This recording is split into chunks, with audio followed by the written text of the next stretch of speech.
Bonjour, je souhaite faire une présentation sur le trouble de la personnalité narcissique associé à une dysfonction du soi avec des explications afin de démêler un petit peu ce que c'est qu'un trouble de la personnalité narcissique, quels vont être les mécanismes mis en place et surtout en fait en quoi est-ce que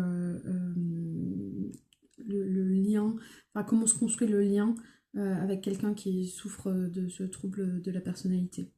Donc en fait le trouble de la personnalité narcissique en France ça s'appelle, enfin selon les termes utilisés, ça peut s'appeler également pervers narcissique, mais également manipulateur narcissique ou manipulateur pervers narcissique. En fait, aux États-Unis, on appelle même ça parfois malignant narcissisme. Alors la prévalence de ce trouble, donc moi en fait je suis pas du tout psychiatre, mais par contre j'ai quand même travaillé en hôpital psychiatrique, je suis médecin de formation et en fait, la psychologie m'intéresse depuis longtemps et en fait je trouve que souvent on a des liens souffrants avec les autres. Parfois ça peut être par rapport à une dysfonction du soi. Et souvent d'ailleurs, quand on a un lien souffrant avec les autres, c'est une dysfonction du soi. Mais également parce que ce sont quand même des troubles de la personnalité qui sont extrêmement difficiles à gérer, du fait de phénomènes de déni, du fait de l'absence d'altérité dans leur façon de nous percevoir. Et donc en fait, très souvent, ce sont quand même des liens qui sont souffrants. Ce qu'il faut bien comprendre, c'est que le trouble de la personnalité narcissique, il a une prévalence qui augmente beaucoup avec le temps. Il y a énormément de chercheurs qui parlent d'épidémie de narcissisme. Et donc ça, c'est quand même problématique parce que on va voir que ça pose un certain nombre de soucis et ça reflète également un petit peu notre société individualiste qui repose beaucoup sur le succès, sur le fait d'être toujours performant, d'être toujours grandiose, de montrer une image positive de soi, et finalement de pouvoir être une coquille vide derrière, mais tant que l'image et le rapport également à l'image à travers les réseaux sociaux est très important. Donc là actuellement on pense que l'épidémiologie, alors ça dépend si... en fait ça dépend un petit peu des critères sur lesquels on se base, mais on pense que c'est aux alentours de 5% de la population générale, donc c'est quand même énorme. Sachant que dans le DSM, souvent on parle d'un trouble quand il y a un retentissement socio-professionnel et ou que la pathologie induit une souffrance chez le patient. Le problème, c'est que ce sont souvent des gens qui sont assez peu souffrants et comme il y a un phénomène de déni, un peu comme dans la paranoïa, il y a quand même une sous-estimation des troubles, hein. De toute façon, tous les troubles de la personnalité, de façon générale, ils sont quand même relativement sous-diagnostiqués parce qu'en fait, tant que les gens n'ont pas ne consulte pas, ou tant que le diagnostic n'est pas posé, voilà, on va souvent voir les comorbidités, comme par exemple la dépression, on va voir le fait que la personne est bipolaire, on va voir le fait que la personne présente des troubles anxieux, mais on va traiter également les comorbidités comportementales, alcoolisme, toxicomanie, tout ça, mais souvent, il n'y a pas forcément de diagnostic du trouble de la personnalité qui est sous-jacent, et pourtant c'est peut-être lui qui reflète le plus la dysfonction du soi. Alors on va essayer d'avancer un petit peu parce qu'il faut essayer de... Voilà.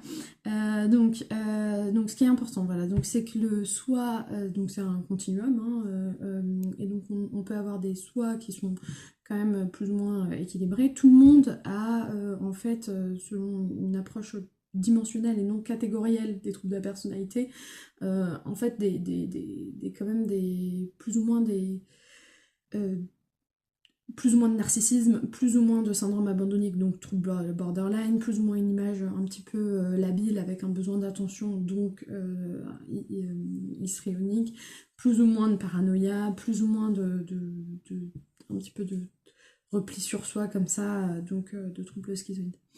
Mais ce qui est important, c'est qu'il y a toujours un continuum quand même sur une grosse dysfonction du soi, et le trouble de la personnalité narcissique C'est un début de trouble. Si on ajoute à ça de la perversion, donc déjà dans le trouble de la personnalité narcissique, il y a déjà des phénomènes de manipulation. Si on ajoute à ça plus de manipulation et même de la perversion, alors à ce moment-là on parle de malignant narcissisme ou de pervers narcissique en français. On peut aller jusqu'à la psychopathie. Dans ce cas-là, c'est quelque chose qui est relativement masqué avec une absence d'empathie. Donc ça, de toute façon, c'est présent dans tous les cas. Mais quelque chose qui, par rapport à la sociopathie, qui se rapproche plus du trouble de la personnalité antisociale, la psychopathie est beaucoup plus froide, beaucoup plus manipulatrice, beaucoup plus masquée. Comme le trouble de pervers narcissique ou malignant narcissisme. Et donc en fait, voilà. Donc bon, avoir un soi équilibré par rapport au narcissique. Donc le narcissique, c'est quand même une personnalité qui n'est pas évidente à cerner. Il y a des familles entières de gens qui ont quand même ce trait un petit peu de personnalité grandiose, voilà, de réussite à tout prix. Alors c'est positif d'avoir parfois des... Donc il ne faut pas dramatiser ou diaboliser ces personnes, mais quand on est dans l'absence de reconnaissance de l'altérité, dans l'absence de limite, dans un soi qui est instable, et dans l'incapacité d'exprimer ses besoins vis-à-vis de la personne qui souffre de ce trouble, là ça pose quand même, souci. Donc le soi, ça se construit par l'amour de soi, la confiance en soi, l'estime de soi. Souvent dans le développement personnel, on voit que tout ça c'est un petit peu mélangé, mais on pourra faire une autre vidéo sur la construction du soi et en quoi un soi fonctionnel et équilibré, c'est important à construire. Il y a également tout un tas de littérature qui ont bien sûr qui ont été écrites depuis des années, depuis l'Antiquité. Après, il y a eu, voilà, il y a plein d'auteurs, Goethe, Rosenberg, Freud. Bon, je les ai pas cités dans l'ordre, mais voilà, on pourra éventuellement refaire un diapositif là-dessus. Donc le narcissisme, c'est le soi, c'est l'ego. Donc ça, c'est très important d'avoir un minimum d'ego. Il y a des échelles, hein, même américaines, qui disent, voilà, par exemple, il y a un minimum de narcissisme qui est positif, et puis après on bascule dans le narcissisme négatif. Donc Narcisse, bon, donc c'est le dieu Narcisse, qui est le fils du dieu fleuve et de la déesse d'Europe. Et en fait, ce personnage de la mythologie grecque, il était très très beau. Il y avait plein d'hommes, de femmes qui l'admiraient et tout ça. Et notamment, il y en a une qui en fait a été très déçue par la relation et qui continuait à mettre des échos. Voilà. Bon, toujours est-il, c'est que cet homme avait eu une prophétie, je sais plus si c'est la naissance ou enfin, à vérifier exactement, je n'ai pas tout le mythe en tête, mais que en fait et il vivrait vieux à condition donc de ne pas se connaître ou de ne pas s'introspectionner. Enfin, de ne pas s'introspectionner, on va dire ça comme ça. Et en fait, la réalité, c'est qu'à un moment donné, une déesse a voulu se venger, lui a tendu son reflet, en fait, et donc en fait, il s'est noyé en lui-même parce qu'il ne s'est pas reconnu. Et donc ça fait, parce qu'il ne s'est pas reconnu, bon, il y a plusieurs versions et traductions de ce mythe, mais principalement, c'est qu'en fait, c'est comme le stade, enfin, certains pensent que c'est parce qu'il s'est admiré, mais d'autres c'est parce qu'ils pensent qu'il ne s'est pas reconnu, et qu'il a pris son reflet comme un nourrisson pour une autre personne. Et donc ça montre en fait, donc, cette mythologie montre l'incapacité du narcissique à se voir et à distinguer le soi de l'autre, hein, d'accord, comme le stade du nourrisson qui au début voit voit une autre personne dans un reflet, puis ensuite voit que c'est un reflet, puis ensuite voit que c'est son propre reflet, d'accord. Donc ça c'est super important de bien comprendre ça. Donc La manipulation, voilà, alors la manipulation et la perversion au service du narcissisme. Donc en fait, le problème du narcissique, c'est que comme il a une très haute estime de lui-même, qu'il ne voit pas l'altérité, qu'il n'y a pas de stabilité du soi, en fait, il va vouloir mettre l'autre au service, en fait, il va vouloir faire fusionner l'altérité et le soi. Et donc, du coup, souvent ce sont des personnes qui fonctionnent sur deux modes, qui sont la fusion et le rejet, avec des phénomènes en fait de projection et d'introjection de son environnement. De son environnement, mais surtout des autres personnes. Donc, quand il s'agit d'une qualité positive, il va faire un phénomène d'introjection, donc il va penser que les qualités de l'autre lui appartiennent, donc souvent il a une très haute estime de lui-même, il est plus médecin que les médecins, plus avocat que les avocats,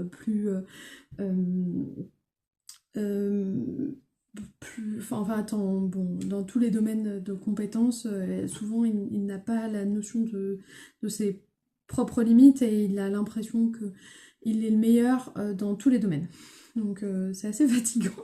Mais ça c'est pas le pire, parce que là, c'est à la limite, ce serait juste pénible. Là, quand ça devient de la manipulation et de la perversion, donc c'est deux mécanismes qui sont mis pour contrôler et prendre le pouvoir, là c'est beaucoup plus sur l'autre, dans la relation, puisque effectivement c'est un trouble qui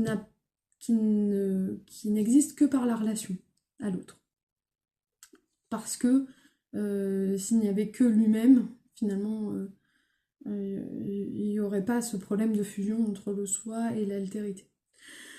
Alors, bon, et donc évidemment, donc, il y a des gros phénomènes de déni, hein, d'agnosie du trouble. Oui, donc effectivement, parfois, ils peuvent sombrer dans la triade noire et devenir par un trouble de la personne, par une dysfonction du soi, donc associé à un trouble de la personnalité narcissique ou pervers narcissique dans les cas extrêmes, plus ou moins avec des comportements antisociaux. On peut sombrer dans le machiavélisme et dans le sadisme. Il n'y a aucun problème avec ça. Alors, la dysfonction du soi, donc la stabilité du soi. Donc si on est instable dans le soi, dans l'image du soi, il y a d'autres, par exemple, troubles qui partagent ça également avec le trouble de la personnalité narcissique, ça va être le trouble borderline, mais plus dans sa version abandonnique, donc dans la version où la personne a une sensation de vide intérieur, et dans le manque d'identité, ça va être plus la personne histrionique avec un besoin constant d'attention, d'être au centre des intérêts de son public. Alors, le fait quand on n'a pas d'altérité et ou qu'on a un phénomène de grandeur de soi, on va pareil tomber. Également, on peut présenter des symptômes de trouble de la personnalité antisociale et ou paranoïaque, même quand on a des phénomènes de paranoïaque, quand on a une absence d'altérité. Donc, l'approche dimensionnelle des troubles de la personnalité nous dit qu'en gros, bon, on a tous plus ou moins, on est tous plus ou moins narcissiques, plus ou moins un peu borderline, plus ou moins un peu paranoïaque, mais que ça dépend un petit peu du degré. Voilà, bon, on va passer là-dessus parce que c'est un petit peu, compliqué. Alors, enfin, c'est pas que c'est compliqué, mais c'est que ça demanderait d'être bien détaillé, parce que c'est des notions de psychologie qui sont quand même assez complexe.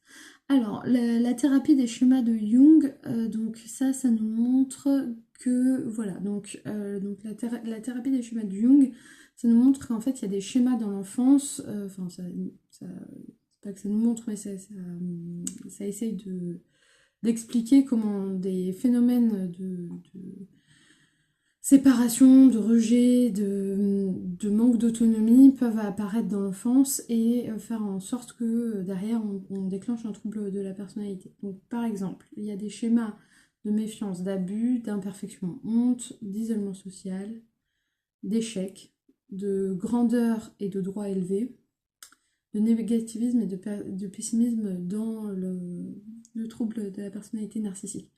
Ça permet ensuite derrière d'aller travailler ces schémas et d'essayer de faire en sorte de faire des thérapies cognitivo-comportementales troisième vague pour essayer d'améliorer ces schémas. Donc dans les d'autres dysfonctions du moi, on peut par exemple avoir d'autres schémas. On peut avoir des schémas de dépendance, des schémas de manque de contrôle de soi, des schémas par exemple d'abandon et d'instabilité, ce genre de schémas-là. Voilà. Alors, donc le fait, on en était au fait que, voilà, donc le fait qu'il y ait une absence d'altérité, ce qui est hyper important à comprendre, c'est que du coup, il va projeter le soi sur l'altérité, et donc en fait, il ne nous fait pas du mal volontairement, c'est pas du mal contre nous, c'est du mal contre son objet de désir qui n'est pas finalement conforme à ses attentes, au soi qu'il aimerait. Donc c'est en fait quand même une personnalité qui est bloquée à un stade très précoce du développement. Hein. C'est pas juste euh, par exemple dans d'autres troubles comme le trouble de la personnalité borderline ou dans où en fait finalement on a juste peur de se faire abandonner non là c'est vraiment je ne vois pas l'altérité. Je ne vois pas que l'autre n'est pas moi et que mes désirs ne sont pas les désirs des autres. Donc, et du coup, il nous pousse à faire des choses qu'on n'a pas du tout envie de faire, forcément. Donc, parfois, ça peut aller loin, hein, ça peut être juste des choses où, par exemple, on se dit, ah, est-ce que tu voudrais pas... Alors, bon, quand c'est sur un enfant, on peut se dire c'est normal, je lui demande de faire la vaisselle ou de faire quelque chose qu'il n'a pas envie de faire, mais il va se contraindre. Et puis des fois, dans la relation, c'est vrai que c'est bien de se contraindre un petit peu. Là, le problème, c'est que même si ça coûte beaucoup, même si on dit non, en fait, le non n'est jamais reçu. On peut pas dire non, on peut pas s'affirmer. Alors c'est assez contradictoire parce que souvent ce sont des gens qui pensent être très tolérants parce que ils ont un peu comme ce masque de réalité virtuelle où en fait ils pensent être tolérants à la frustration, être capable d'entendre les besoins des autres, mais en fait dès que on va donner euh, dès qu'on va confronter le soi et l'altérité, en fait il va se sentir agressé et il va très mal réagir et il va être complètement intolérant à la frustration, au fait qu'on puisse être quelqu'un qui n'a pas forcément envie euh, mais ça va être dans des domaines très bénins, mais aussi, voilà, par exemple, il va nous forcer à faire une formation, à faire un certain type d'études. Il va jamais être à l'écoute des besoins ni de ses enfants, ni de ses proches. Mais il y a un piège, c'est que cette personne-là ne fait pas du tout ce lien de fusion aussi fort avec son environnement moins proche. Donc ça n'apparaît que dans la relation, mais dans une relation proche. Voilà. Souvent ce sont des gens qui ont aussi beaucoup d'amis, euh, ou quand ils sont dans un narcissisme plus vulnérable, qui ont des liens, qui arrivent facilement à créer quand même du lien. Donc ça c'est super important de s'en rendre compte. Alors, donc évidemment, ça amène des relations, tout ça, qui sont très cycliques. Pourquoi? Parce qu'aussi, le soi, enfin le narcissique va projeter donc son soi sur l'autre, mais en fait, comme il a besoin de contenir toutes ses émotions en même temps, il va y avoir des cycles avec différentes personnes en même temps. Donc par exemple, ça va être quelqu'un qui va avoir un bouc émissaire, une personne adorée, chérie, idéalisée en même temps, et par exemple des moments où les relations sont plus sereines avec d'autres personnes. En général, il y a toujours un bouc émissaire. Donc du coup, ça fait confondre souvent avec quelqu'un qui va être cyclotimique ou bipolaire. Ou quelqu'un qui va être borderline. Donc dans le principe du bipolaire, c'est quand même que les cycles sont beaucoup plus longs. En général, ça dure comme beaucoup plus de temps. On passe pas d'un cycle à un autre comme ça en quelques heures, quelques jours. Hein. En général, c'est quand même des semaines, voire des mois. Pour le trouble de la personnalité borderline, effectivement, comme c'est un trouble de la gestion des émotions, ça peut effectivement ressembler un peu plus à ça. La différence, c'est que le borderline, il reconnaît l'altérité. Alors, on dit le borderline, enfin, ceux qui sont plus sur le spectre borderline que sur le spectre narcissique, puisqu'on est tous un peu sur tous les spectres. Voilà. Donc ça, c'est dans l'approche dimensionnelle des spectres. Et donc, le borderline ne fait pas de déni. Et la grosse problématique de la personnalité narcissique, c'est que eh ben, y a une absence de conscience totale du trouble. Alors, c'est vrai qu'il ne reconnaît pas l'autre, il ne reconnaît pas avoir une dysfonction du soi, il ne reconnaît pas être une coquille vide qui a besoin comme ça de se nourrir d'introjections et de projections qu'il fait sur les autres. Mais il y a quand même quelque chose qui met un petit peu le truc de se dire il est peut-être pas conscient de tout, mais bizarrement ça ne se fait que à huis clos au sein de la famille, hein. Au sein avec le conjoint ou ou avec les enfants. Ou dans des relations qui sont quand même assez proches. En général, il ne se permet pas d'utiliser des relations moins proches pour être développer sa toxicité. Au contraire, auprès des relations qui sont moins proches, il veut donner une image parfaite, hein, une image de personne qui est tout à fait capable de voilà, d'être une bonne personne.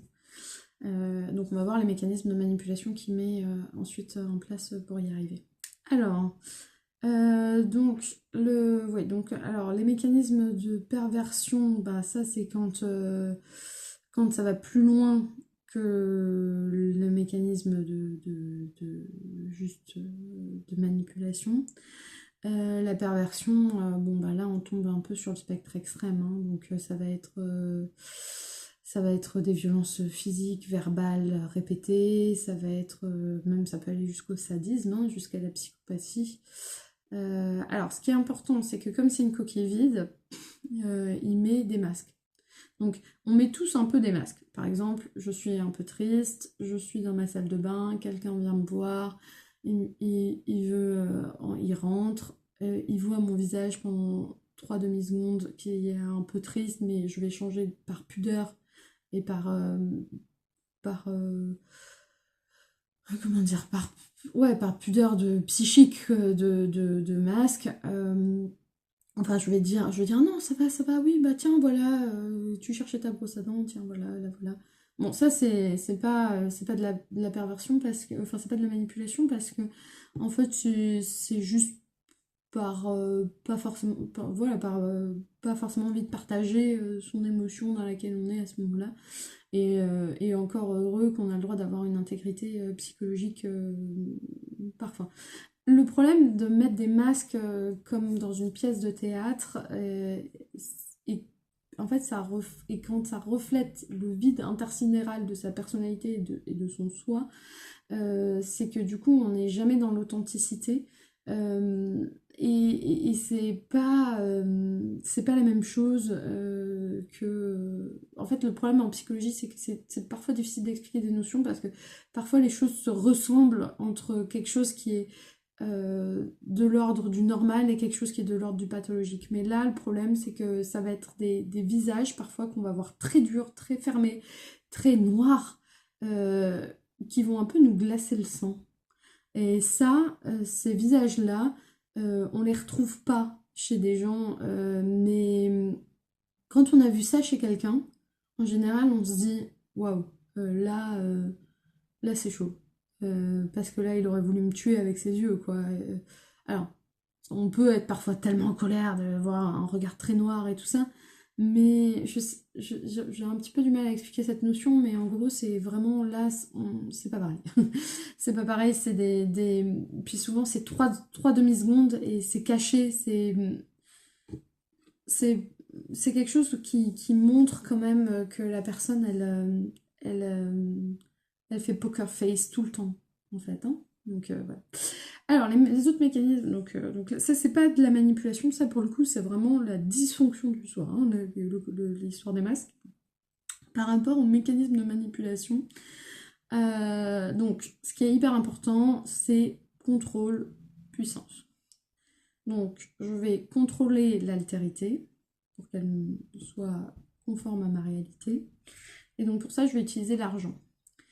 Alors, il ne faut pas croire toujours que les manipulateurs ne sont que des gens qui gagnent beaucoup d'argent et qui laissent leur conjoint au foyer et qui leur donnent un petit peu comme ça les miettes de leur... Alors oui, ça existe, hein, bien sûr, c'est d'ailleurs probablement la majorité. Mais ça peut aussi être un contrôle de l'argent par d'autres formes, notamment par enfin, comment dire, le fait d'appauvrir le foyer pour pouvoir contrôler son conjoint. La mise sous emprise, elle peut être par des phénomènes où en fait, on fait en sorte que l'autre n'ait pas d'argent pour que on puisse... Moi, je l'ai vu, ça. Euh, voilà. Alors le contrôle, ça passe aussi, le contrôle de l'autre, la mise sous emprise, ça passe aussi par l'espoir, avec un lien qui est souvent discontinu. Le coup de je te donne pas. Un jour je te donne de l'attention, je viens chez toi, je suis trop mignonne, je vais être sympa, puis après je te parle plus pendant des mois, ou je te fais miroiter que à certains moments la relation va être très up et à certains moments elle va être très down. Mais avec un but de contrôle. Voilà, c'est ça qui est important, c'est qu'il y a un mécanisme de manipulation. C'est pas juste j'ai moi-même une dysfonction du moi, je suis moi-même en ce moment pas très bien, j'ai moi-même mes problèmes à régler, et effectivement il faut quand même que je travaille dessus et que ça s'améliore. Non, là c'est pas ça, c'est pas je pense voilà. Là c'est vraiment dans un but de contrôler et de se sentir puissant. Alors c'est pas un but conscient. Donc ça, faudra bien le comprendre, c'est que dans la trouble de la personnalité narcissique, il n'y a pas de conscience du trouble, hein. C'est que des phénomènes inconscients. Mais enfin, quand même, je te tiens un peu en laisse, quoi. Donc pour ça, je vais aussi contrôler l'agenda. Donc à la dernière minute, je vais changer tous mes plans. Je vais tout le temps te laisser dans une incertitude de mon agenda, de l'argent, d'une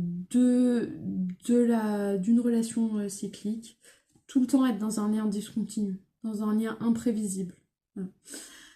Mais bon, parfois il faut bien quand même que je raccroche la personne, donc à ce moment-là je vais être en love bombing. Et là, on va avoir l'impression que la personne, on se dit, elle est super en forme, waouh, elle est presque bipolaire, là elle est dans un stade maniaque, tout va très bien dans sa vie, waouh, c'est vraiment incroyable.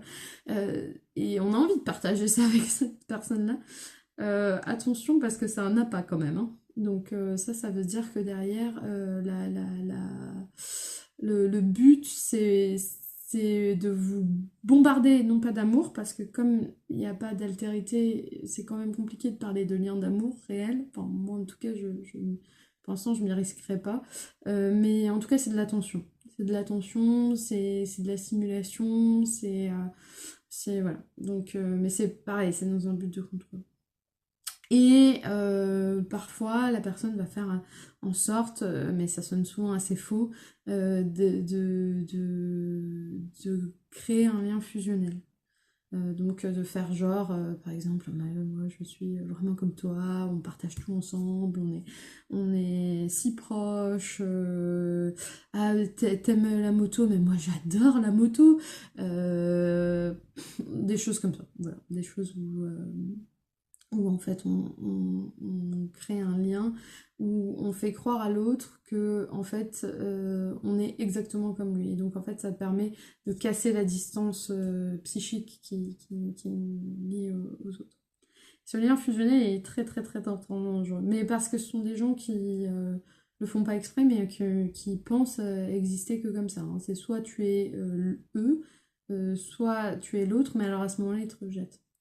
Alors, le besoin de puissance, ben ça peut se voir souvent comme les grands chefs d'entreprise, comme les grands politiciens, comme beaucoup de gens par une vision très grandiose d'eux-mêmes. Ça peut aussi concerner toutes les professions un peu dites nobles, hein, médecins, avocats, psychologues, voilà. Mais là, il y a un gros piège, et là, c'est hyper important de bien le comprendre, c'est que on peut aussi être puissant en étant vulnérable. Et donc là, ça va être de la victimisation. Et en fait, là, c'est hyper dur à le voir parce qu'en fait, la seule façon de voir, c'est qu'on est dans une victimisation, c'est quand il y a un hiatus, un gap entre les faits et ce qui est narré en fait, hein, tout simplement. Euh, Mais le problème, c'est que du coup, c'est difficile pour, par exemple, les tribunaux de se rendre compte de qui est pervers, enfin qui est narcissique ou pervers narcissique, manipulateur pervers narcissique ou qui ne l'est pas, parce que ben, le pervers, lui, il joue toujours sur la victimisation, enfin, pas enfin, le TPN, là, voilà. Il joue toujours sur la victimisation, mais le problème, c'est que bah, la personne qui est sous emprise, qui est victime d'un pervers narcissique, elle aussi, elle va se victimiser. Mais en fait, le problème, c'est que ça brouille les pistes. Les deux se disent victimes, mais qui des deux est la victime? Voilà. Euh, Et le problème, c'est que souvent, comme ces gens-là ont un trouble de personnalité narcissique, en fait, tout le reste colle bien. C'est-à-dire qu'en fait, la victime, elle va être sincèrement déprimée, elle va être sincèrement mal, mais et l'autre, en revanche, il va dire ah non mais moi j'ai un super poste, moi ou pas que d'ailleurs, hein, il n'est pas obligé d'avoir un super poste, il faut pas toujours tout caricaturer, mais il va avoir de la vertu, de la spiritualité, il va être soi-disant stable, et par contre, ce qui va se passer, c'est que et il va complètement nier la vérité de la véritable victime. Et donc en fait, quand on a deux victimes, l'une qui reconnaît les torts qu'elle-même a fait et l'autre qui est tout le temps dans le déni, et que l'une se fait passer pour victime, enfin que les deux sont passés pour des victimes, en fait les tribunaux ils s'arrachent les cheveux quoi. Donc en fait c'est compliqué, ça a l'air très compliqué de dénouer cette pelote de laine quoi. Alors, donc évidemment, effectivement, la vertu et la spiritualité sont mises complètement au service de la manipulation. Ça, c'est hyper, hyper important de comprendre parce que souvent, quand on voit des gens qui se disent donc vertueux à la fois sur le plan politique, alors ça va être. C'est souvent des idées humanistes, ça veut pas dire que les idées humanistes sont mauvaises. Ça veut juste dire que quand elles sont mises au service du narcissisme et du grandiose, c'est pas génial, génial. La spiritualité aussi, le charisme, l'intellectuel. En fait, si les gens font pas ça par véritable conviction ou par... c'est juste pour pouvoir se voir comme quelqu'un de bien et que les autres nous voient comme quelqu'un de bien également. Mais dans le fond, il n'y a pas tellement de substance et d'ailleurs souvent il y a des grosses incohérences. On a tous des incohérences psychiques, mais là c'est vraiment des grosses incohérences.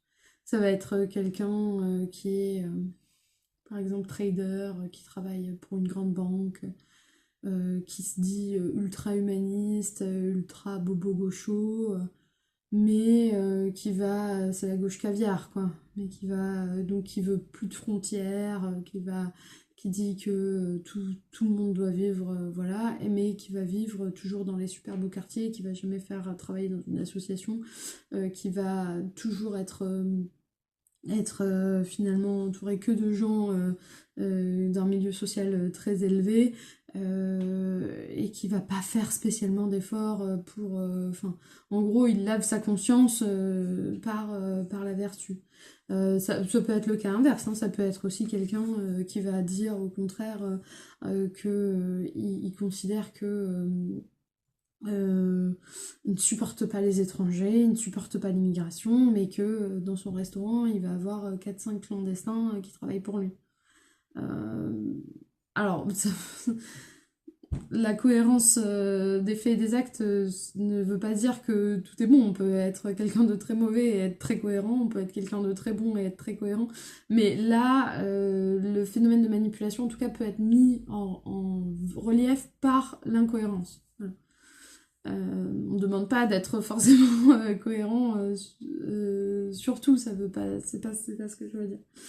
Alors, l'empathie au service de la manipulation, mais c'est une empathie souvent froide. En fait, c'est plus que de l'empathie, c'est qu'en fait, elle n'est présente que pour gagner, que quand il y a quelque chose à gagner. Par exemple, ça va jamais. Donc, cette empathie, elle va être très présente en phase de love bombing ou envers des étrangers, étonnamment. Enfin, étonnamment, bon, c'est pas si étonnant que ça. Mais par exemple, elle va jamais concerner la santé de la famille, par exemple dans la famille. Ou si elle concerne la santé dans la famille, c'est pas quand la personne est en phase de rejet. C'est-à-dire qu'en fait, on se rend compte que l'empathie est conditionnelle, ou que c'est une empathie froide, une empathie cognitive. Mais eux, ils vont se dire très, très, très, très empathiques. C'est ça qui est absolument... C'est comme s'ils avaient des lunettes de réalité virtuelle et qu'ils étaient en permanence dans un espèce de monde imaginaire de leur soi et de l'altérité. Et que, alors, à la fois, ils projetaient sur l'autre des horreurs ou de l'idéalisation. Et eux-mêmes, ils se voyaient comme quelqu'un de vraiment super, hein. Voilà. Bon, après, voilà, la triangulation du lien, bah ça, c'est des mécanismes de manipulation également, hein. Par exemple, on peut très bien dire à un enfant, mais moi je t'ai voulu, mais par contre je voulais pas de ton frère, mais bon, je l'ai quand même gardé. Bah, sympa de recevoir ça quand on est enfant, comme si on pouvait contenir ça, être le réceptacle de ça, et puis après de plus savoir quoi en faire en tant que frère, de se dire, bah ma soeur elle n'était pas voulue, ou ce genre de choses, quoi. Envoyer des messagers aussi, ça c'est de la manipulation. Bon, on peut tous le faire, hein. On peut tous être un peu manipulateurs. Et il y a des personnalités qui sont quand même plus ou moins manipulatrices. La personnalité histrionique est assez manipulatrice. Dans la personnalité borderline, on peut avoir un petit peu de manipulation, mais souvent c'est quand même pas majeur. Enfin, bon, voilà, il y a d'autres troubles de la personnalité qui reflètent en fait des dysfonctions du soi, qui peuvent être un petit peu manipulatrices. Donc, il faut toujours se méfier de soi-même. Faut toujours refuser d'être manipulateur. Après, l'authenticité, il faut savoir à qui on la doit. Parce qu'avec ces personnalités, ils détestent l'authenticité. Détestent. D'ailleurs, ils te méprisent d'être authentique, hein. Donc ça, c'est quand même assez dangereux d'être authentique avec des personnalités comme ça.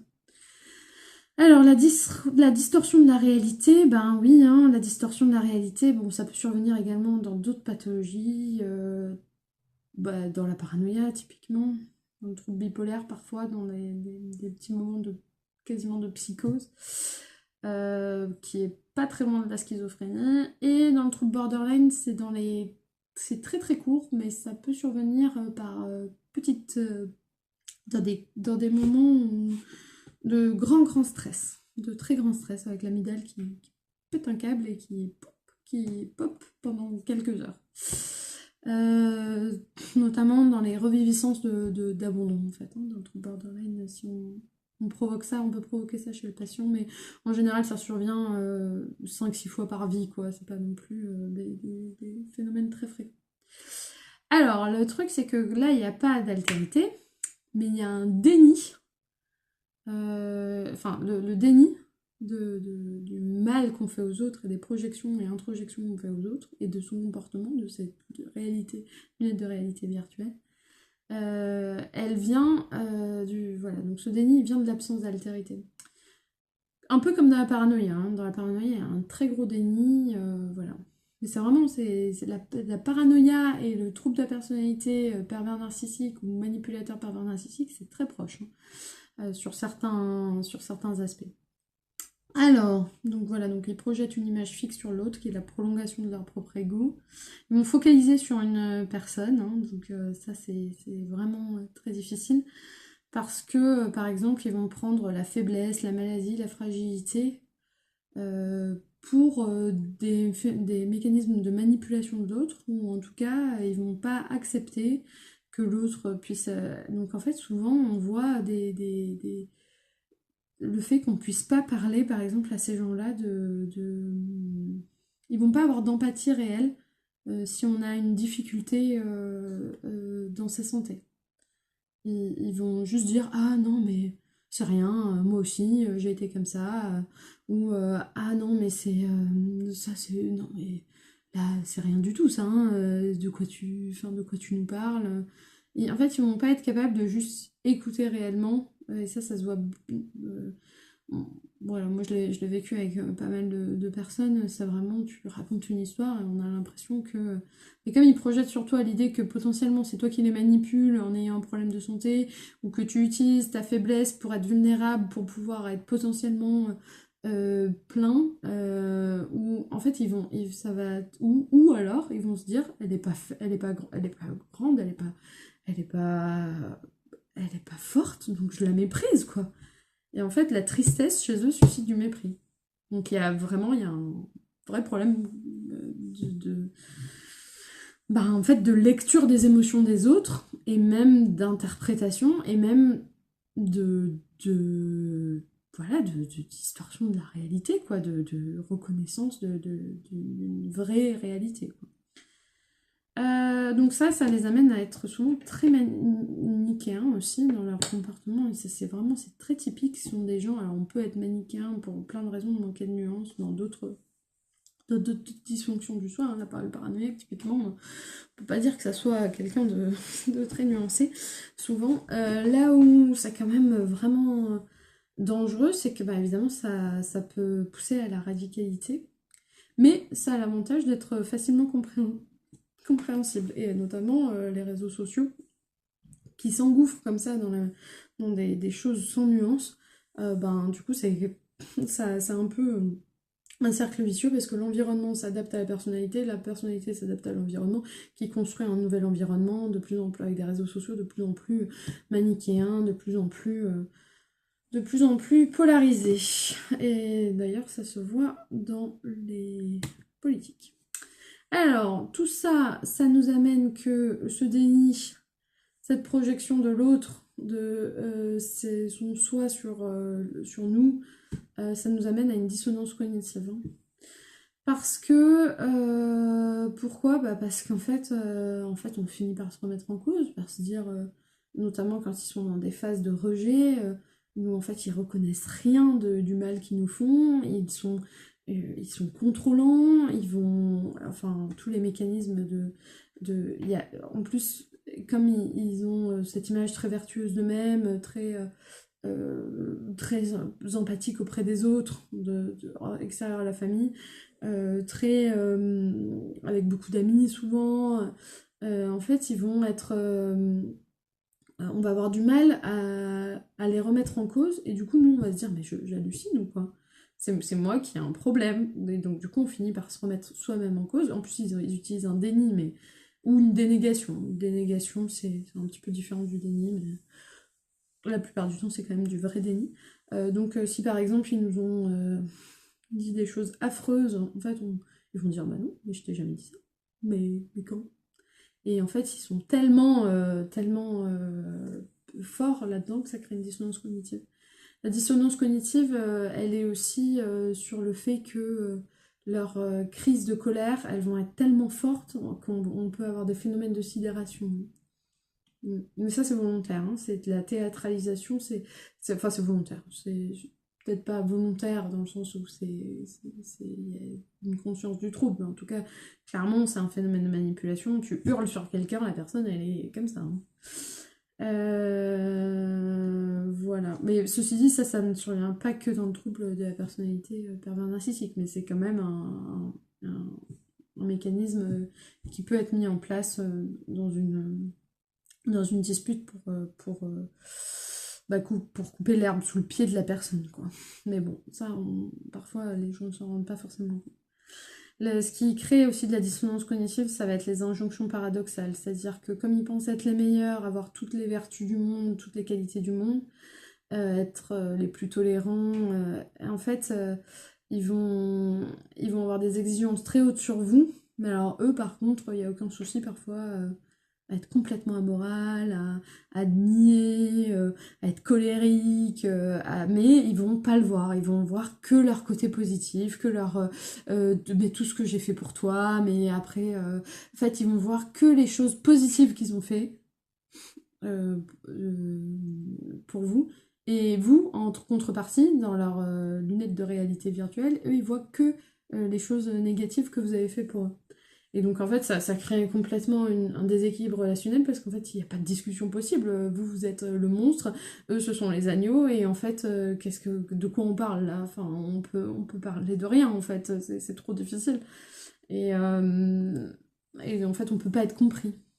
On peut pas être compris par ces gens-là. Ouais, de toute façon, il n'y a même pas d'honnêteté, parce que bon, on peut relativiser la réalité jusqu'à un certain point, mais enfin, il y a quand même des faits. Et d'ailleurs, même quand on les confronte aux faits, même quand en fait, ils arrivent quand même à nier les faits. Donc c'est ça qui est extraordinaire. C'est-à-dire que c'est là qu'on voit aussi que le phénomène, il est pas forcément volontaire. Euh, Oui, bon, alors le schéma de différence, ça c'est sûr. Alors je sais pas pourquoi je l'ai mis là, mais oui, ils ont un schéma de différence et ils ont l'impression d'être compris que par des gens qui sont de haut niveau ou qui sont spéciaux. Donc ça c'est pour les personnes. Voilà. Alors la fusion, pourquoi est-ce qu'on accepte la fusion? Bah, parce que ça rassure, parce qu'on se dit ah waouh, il y a quelqu'un, parce qu'il y a quelque chose de très enfantin là-dedans, de très régressif. Ça valorise. Mais ça attire effectivement les personnes avec une dysfonction du soi. Avec les enfants, enfin quand on est avec des enfants, ah bah c'est pratique parce que les enfants ils se laissent complètement faire, hein. Et puis en fait ça permet la mise sous emprise à la fois de son partenaire, de ses enfants. Et c'est très compliqué ensuite pour les enfants de s'en éloigner parce qu'en plus de ça, du coup ils pensent que c'est normal d'avoir des liens aussi fusionnels avec les gens. Ou alors au contraire, ils refusent la fusion, refusent le fait d'être parfois proche. Et voilà. Alors effectivement, la fusion, le problème c'est que bah, du coup, comme il n'y a plus d'altérité, plus de soi, qu'on fond les deux, c'est que c'est quand même vraiment, vraiment dangereux, hein. Surtout qu'il faut savoir que cette fusion, elle peut se rompre du jour au lendemain, hein. À partir du moment où tu dis que tu es quelqu'un de différent et que tu as des désirs et que tu veux vivre autre chose, ça va pas bien se passer du tout. Alors les enfants Golden Child ou enfants roi du parent TPN, bon bah eux malheureusement souvent ils sont du coup le bras armé de leurs parents ou alors ils développent également des troubles de la personnalité narcissique et ou parfois au moins juste des mécanismes.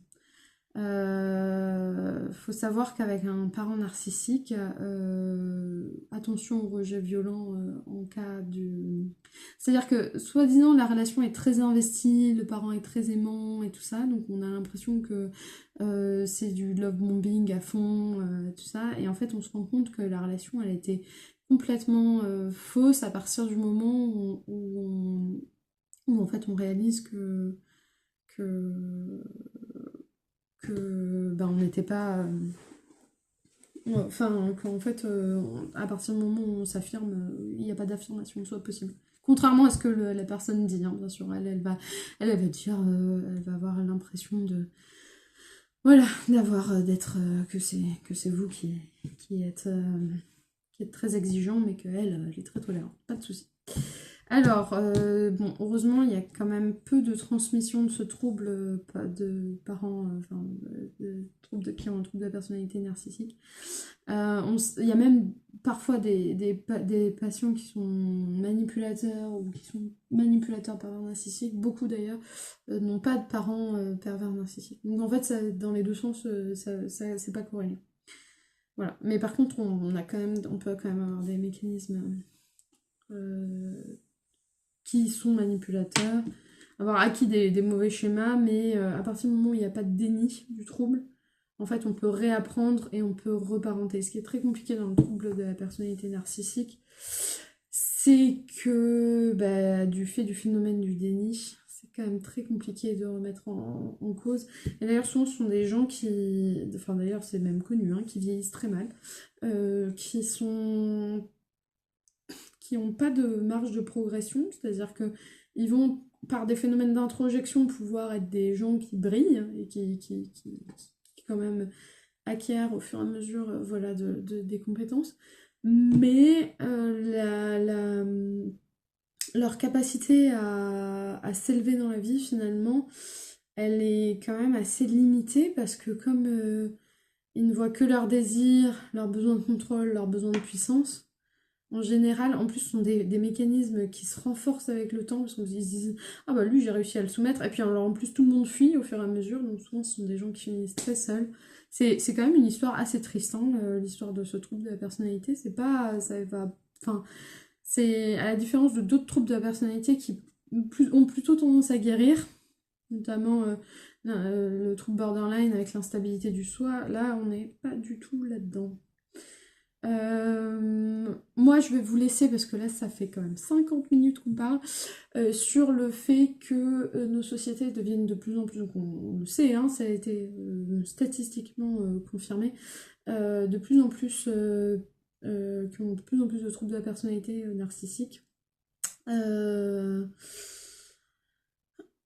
discutera de... Donc, ouais, donc en fait, ça questionne sur la capacité d'introspection parce que c'est un peu ce qui manque, enfin c'est même clairement ce qui manque dans la, enfin, comme le mythe de Narcisse, hein. Et donc en fait une société qui devient de plus en plus narcissique, comment elle s'améliore? Comment elle devient de moins en moins manichéenne, de moins en moins polarisée? Comment elle devient de plus en plus juste? Comment on fait pour vivre en société quand on est individualiste et qu'on ne voit que son midi à sa porte. Voilà. Alors après, bah, pour le reste, comment discuter, échanger avec une personne qui a un trouble de la personnalité narcissique, la construction du soi, tout ça, ça pourra faire l'objet de d'autres vidéos. J'espère que cette vidéo vous a plu et je vous souhaite une bonne fin de journée. Voilà.